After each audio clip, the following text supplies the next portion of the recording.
Kids in the Hall are 5 Canadian men who don't mind going south of the border for a laugh.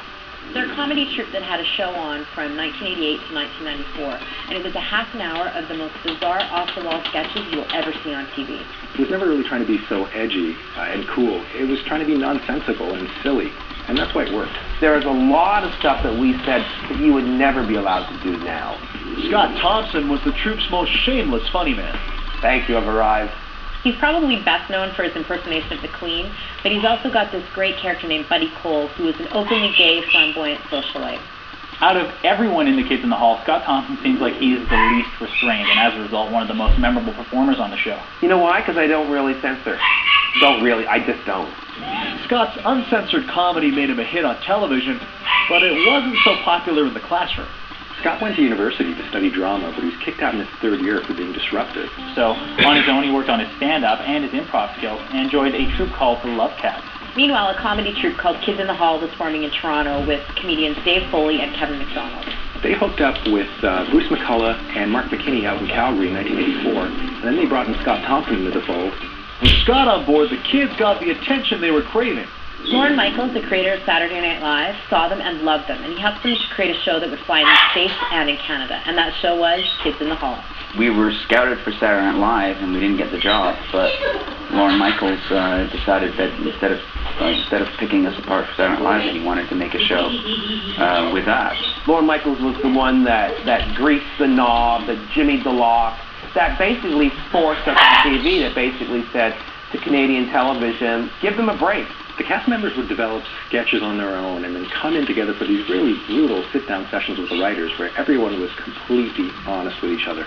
We would read everything. We would critique each other, like with, completely without any censorship. There was totally a sense that when you were doing that, there was nothing that was to be taken personally, even though everybody did. What we do best, it seems, is like write and beat up each other's material and figure it out fast, and somehow it happens. You must be brutal if you want to make greatness.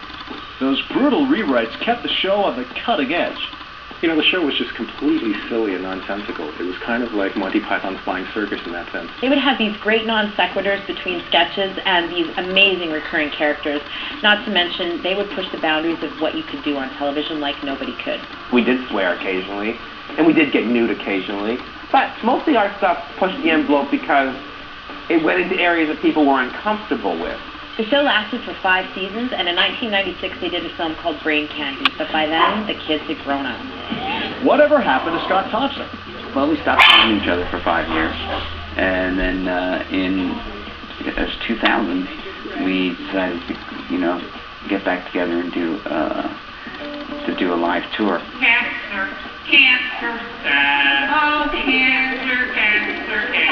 There's not many comedy troupes or TV shows that get to tour around, and we're pretty excited that we still get to do something every so often. It means that our stuff is, I hate to say timeless, but I hope it is, and at least, there might come a time when it's no longer timeless, but for now it is. In 2005, Scott hosted a show called My Fabulous Gay Wedding. It's all about what happens when a team of industry professionals is given 2 weeks to plan the ultimate same-sex marriage. I took the job just because I needed to get out of the house.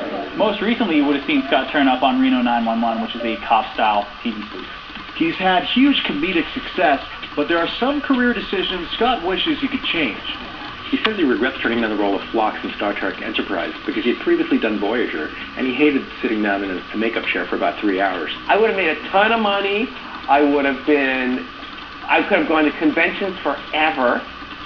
I could have slept with redheads till the cows came home. I just think of Trekkies and redheads the same. I don't know why. Scott was offered the opportunity to audition for the role of Jack from Will and Grace, but he didn't even go to the audition because he hated the script.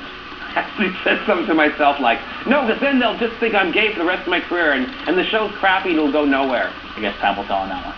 Scott continued to try and find work, but being an openly gay actor makes it hard to find the right role. In Canada, you can be openly gay, but you can't be a star. Now, in America, you can be a star, but you can't be openly gay. So where do I f***ing work? Buffalo? My whole life? We call them funny men. They crack everybody up.